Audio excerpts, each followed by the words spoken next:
Buenos días, tardes o noches, según sea el caso, tengan todos los presentes. Mi nombre es María Elena Poblete Rojas, pertenezco a la Universidad Justo Sierra. El trabajo que les presentaré a continuación se titula Terapia Cognitivo-Conductual en adelante TCC en el tratamiento del trastorno límite de la personalidad en adultos.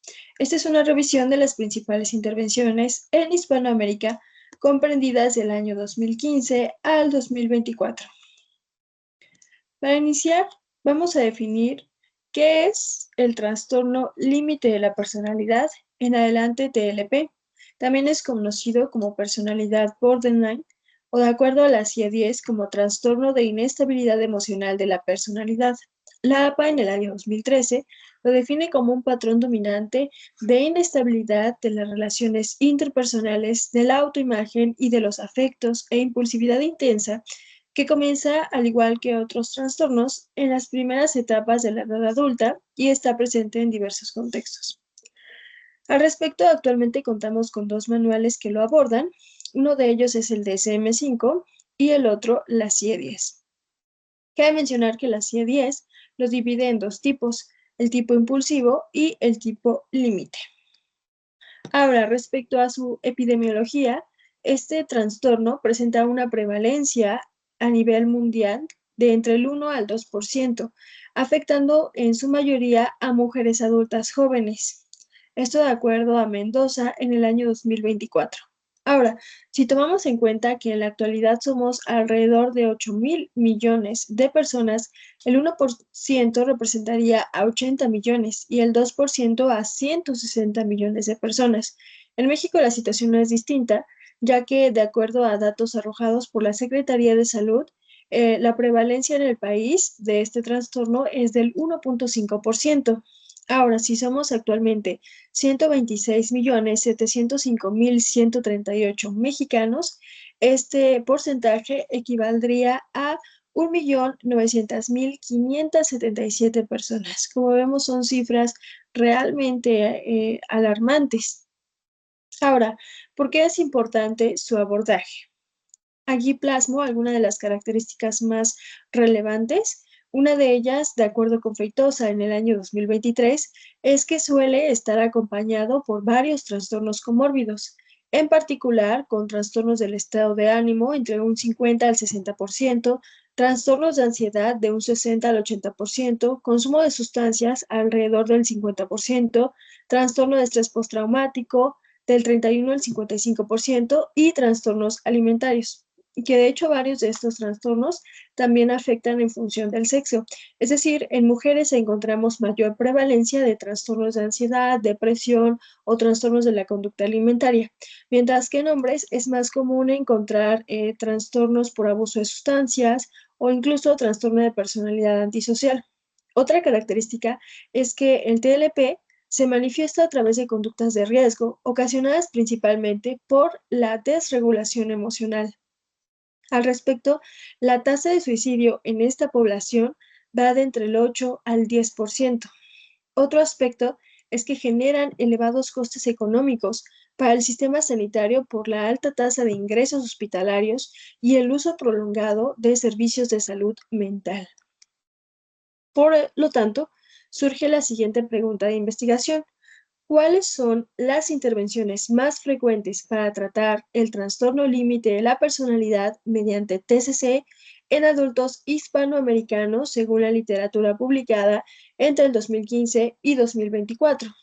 Asimismo, el objetivo general fue identificar las intervenciones más frecuentes para tratar el TLP mediante terapia cognitivo-conductual en adultos hispanoamericanos según la literatura publicada entre el 2015 y 2024. Ahora es importante hablar un poco más respecto a las causas. Actualmente tenemos varios modelos explicativos. Uno de los más comunes es el modelo biopsicosocial, es decir, el abordaje de este trastorno mediante aspectos sociales, biológicos y psicológicos. Por citar algunos ejemplos, por ejemplo, en el ámbito psicológico, tenemos separación o pérdidas, estilos de crianza inadecuados, abuso que va desde el físico, psicológico o incluso sexual durante etapas tempranas y un entorno familiar invalidante. Respecto al ámbito biológico, encontramos la historia familiar, es decir, los antecedentes. Si dos padres tienen un hijo y uno de estos padres tiene este diagnóstico, el hijo va a presentar una vulnerabilidad genética de alrededor del 50% de presentar este padecimiento. Otro ejemplo son las disfunciones neurobiológicas y bioquímicas. Se ha encontrado que hay un incremento en el neurotransmisor noradrenalina en esta población. Respecto al ámbito social, tenemos algunos ejemplos como la escuela, la comunidad y los compañeros. Ahora, los síntomas. A continuación se presenta una tabla. Del lado derecho vamos a tener los síntomas de acuerdo a la CIE-10 y del otro lado las características de acuerdo al DSM-5. En la primera diapositiva se proporcionó una definición de acuerdo al DSM-5.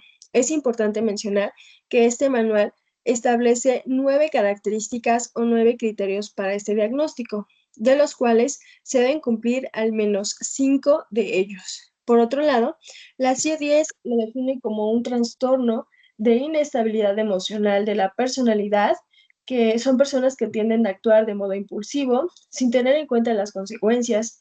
Se presenta un estado de ánimo impredecible y caprichoso, arrebatos de ira y violencia, comportamiento pendenciero, es decir, un comportamiento hacia las riñas o hacia las peleas. Y como ya lo mencioné, lo divide en dos tipos, el tipo impulsivo y el tipo límite. Ahora, el diseño metodológico de esta investigación, por su tipo de alcance, nivel o profundización, fue una investigación explicativa, por el tipo de datos empleados, cualitativa, por su tipo de método analítica, por los medios usados para obtener información, documental. Rápidamente, respecto a la metodología aplicada, se seleccionó una muestra de artículos específicamente tratados mediante TCC para esta población durante el periodo comprendido del año 2015 al 2024. Se organizaron estos artículos y se seleccionaron o destacaron las intervenciones más frecuentes en cada uno de ellos. Por ello, se utilizó un corpus de análisis consistente en 6 artículos. El primero de ellos, publicado en México en el año 2024, el segundo artículo también en México en el año 2023, el tercer artículo publicado en Ecuador en el año 2022, el cuarto en Ecuador del año 2021, el artículo número 5 en Perú en el año 2016, el artículo 6 publicado en México en el año 2015. De estos artículos se obtuvieron los siguientes resultados. Como primero, es que las intervenciones más frecuentes para tratar el TLP mediante terapia cognitivo-conductual son la terapia dialéctico-conductual y la reestructuración cognitiva. Estas dos técnicas estaban presentes en el 66.66% de los artículos abordados, es decir, en más de la mitad de los artículos mencionan estas técnicas. De hecho, la terapia dialéctico-conductual es una terapia que se creó específicamente para abordar personas con trastorno límite de la personalidad. Fue desarrollada por Marshall Linehan en el año 1993. Aborda aspectos de la filosofía zen y budista y trata de desarrollar 4 habilidades básicas. La primera de ellas son habilidades de conciencia, el segundo módulo, habilidades de efectividad interpersonal, el tercer módulo, habilidades de regulación emocional y el cuarto módulo, habilidades de tolerancia al malestar. Es importante mencionar que también se toma de otras técnicas, más bien se basa de otras técnicas o se complementa más bien. Algunos ejemplos son la activación conductual, la regulación emocional, mindfulness, entre otras. A continuación se presenta una gráfica. Acá vemos que la terapia dialéctico-conductual y la reestructuración cognitiva son las que se presentan en un mayor número de artículos. Ahora, las técnicas que están subrayadas en color azul, por ejemplo, habilidades sociales, regulación emocional, atención plena, relación terapéutica, relajación progresiva, son herramientas que también se utilizan dentro de la terapia dialéctica conductual. Asimismo, el artículo número 5 son los artículos que se encuentran en color verde, habla sobre las terapias contextuales. En las terapias contextuales podemos encontrar la activación conductual, mindfulness, terapia de aceptación y compromiso, y por supuesto, la terapia dialéctico-conductual está implícita en estas terapias contextuales o de tercera generación. Otros resultados es que existen estudios científicos que concuerdan respecto a las técnicas implementadas. Sin embargo, se encuentran particularidades. Por ejemplo, en el artículo 1 habla acerca que la intervención basada en la terapia dialéctico-conductual en combinación con técnicas de terapia cognitivo-conductual son exitosas. Como que las separa, en realidad son parte de una de otra. El artículo 2 y 5, respecto a la fase de evaluación, menciona que las entrevistas estructuradas y cuestionarios autoadministrados resultan ser los métodos más utilizados y efectivos. El artículo 3, que se requiere que para un tratamiento terapéutico la prescripción farmacológica es indispensable para el éxito de la intervención. El artículo 4 habla acerca de la empatía y la importancia de su abordaje en el tratamiento y en la dicotomización, es decir, los pensamientos polarizados que tienden a presentar estos pacientes, polaridades como todo o nada, blanco y negro. El artículo 6 habla respecto a las terapias contextuales o, como ya lo mencioné, terapias de tercera generación. Como conclusiones, en la actualidad la TCC es el tipo de psicoterapia con mayor sustento científico, es decir, es un modelo que se basa en evidencias y las técnicas se encuentran validadas ya por poblaciones específicas. Por ejemplo, la terapia dialéctico-conductual, que fue desarrollada específicamente para tratar el trastorno límite de la personalidad.